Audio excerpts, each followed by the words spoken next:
Furkan Saliu TV27.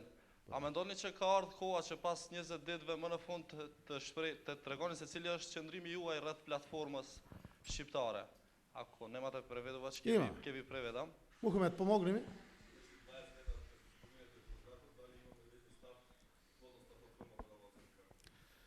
Реков во еден наврат и како имаме суштински и суштествен став и по платформата на албанските партии, подпишана зад кое што стојат сите. Верувам дека и ДПА стои позади ваквата платформа, но истовремено и за предусловите на ДУИ. Јас се надевам дека ќе го добиеме мандатот за да веднаш ги соопштиме тие наши ставови, но впрочем тоа и може да го насетите. Ние се залагавме за едно општество за сите. Нашиот став е граѓанинот во центарот на вниманието на идната влада.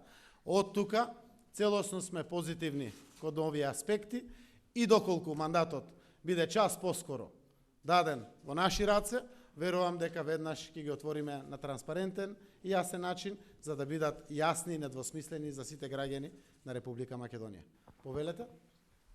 Што ќе прави СДСМ ако Иванов не ви го додели на вас мандатот? Какви се вашите идни чекори? Знаете дека секогаш постои решение. Не треба да губиме ниту ден повеќе. Македонија промените ги очекува, тие ќе се случат во нашата земја и јас навистина апелирам господинот Иванов час поскоро да го додели мандатот. Само тоа е уставно и само тоа е очекувано. Постојат алтернативни решенија, не би сакал да ги коментирам, заради тоа што секогаш има одговор на нешто кое што е непринципиелно, не дај Боже незаконски и неуставно, постои решенија. Се изнаитрија веќе граѓаните видоа се. Секој што се обиде во минатот, да го крши уставот, да прави незаконски чекори, нешто што е надвор од нормала, веднаш има контрреакција и повторно се враќаат процесите во нормала. Ве молам микрофонот само заради... Се извинувам, може едно прашање во меѓувреме. Дали уште од синоќа е договорено со ДУИ? ДУИ разговараше, колку што знам, за предлозите од мандаторот Никола Груевски и ВМРО ДПМН. Не, дали вие СДСМ сте разговарале со представници на ДУИ синоќа? Не, синоќа ние немавме разговори, јас имав средба со господинот Ахмети, имавме комуникација претходните денови, секако имаше една средба со подпредседателите на ДУИ, за кој што разговаравме. Таа работа, ако одлучат тие да ја соопштат, тие треба да ја соопштат, заради тоа што тоа беше во време кога мандат во своји раци имаше ВМРО ДПМН и Никола Груевски. Ако го добиеме нашиот мандатот ние, ќе ги соопштиме сите ставови кои што се поврзани токму со нас.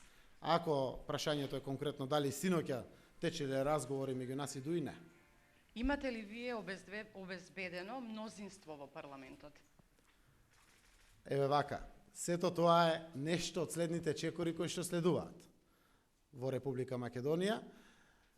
Член 90 од Уставот вели Ѓорги Иванов е должен во рок од 10 дена од конституирањето на парламентот да го додели мандатот на партија или партии кои што ќе обезбедат мнозинство во парламентот. Се работи за мнозинство за формирање влада. Минимум 61 пратеник. Тој одлучи да не чека некој да му демонстрира мнозинство и се пушти да го даде мандатот на партијата со најмногу мандати. Еве партијата со најмногу мандати или коалицијата предводена од ВМРО ДПМН со најмногу мандати не успеа да формира влада.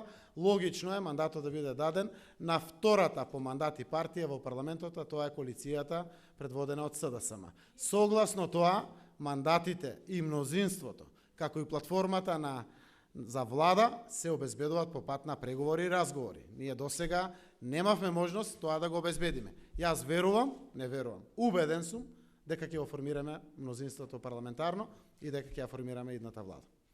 Повелете други прашања? Од позади, параја некој? Ви благодарам на сите.